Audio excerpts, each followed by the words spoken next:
Bonjour, dans cette vidéo, je vais vous montrer comment obtenir assez rapidement le tableau de variation d'une fonction f grâce à la calculatrice TI.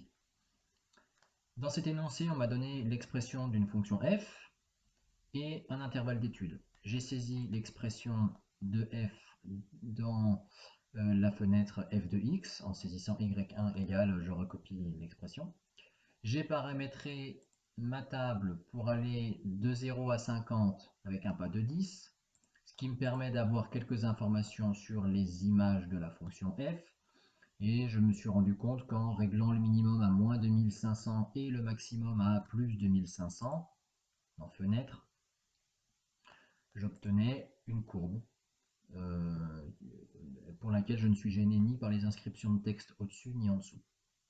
Maintenant, pour le tableau de variation, il faut chercher ce qu'on peut appeler les sommets de la courbe, c'est-à-dire où est-ce que la courbe atteint localement un maximum.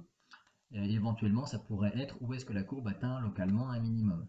Ici, on a un maximum localement ici. Je peux avoir une idée de où chercher dans la table, parce que je vois que c'est à peu près vers 30. En tout cas, c'est entre 20 et 40 que la parabole semble atteindre un maximum. Ça, c'est assez intéressant de savoir que c'est entre 20 et 40, parce que maintenant, je vais aller dans les options de calcul. Et pour le maximum, je vais lui demander de chercher entre x égale 20 et x égale 40, quel est le maximum. En borne inférieure, je peux saisir directement 20 au clavier.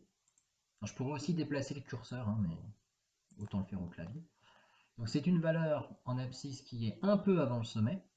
Et en borne supérieure, il faut une valeur un peu après le sommet. Alors on avait vu dans le tableau de valeurs que x égale 40 serait une borne supérieure possible.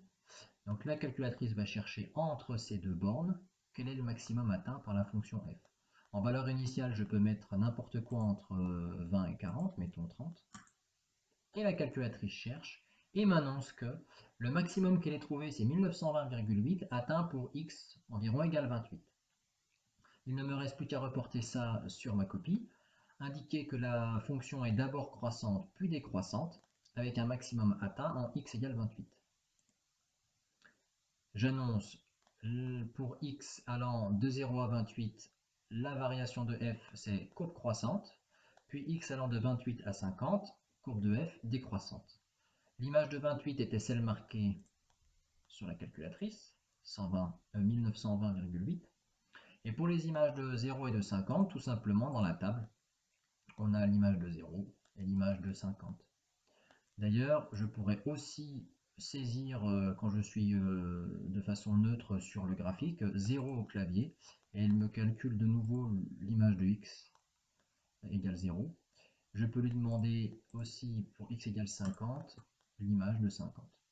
Et je peux aussi tester n'importe quoi. Si je veux me remettre sur 28, par exemple, x égale 28, je peux retrouver que c'est bien 1920,8 le maximum. Et voilà, j'ai réussi à compléter mon tableau de variation.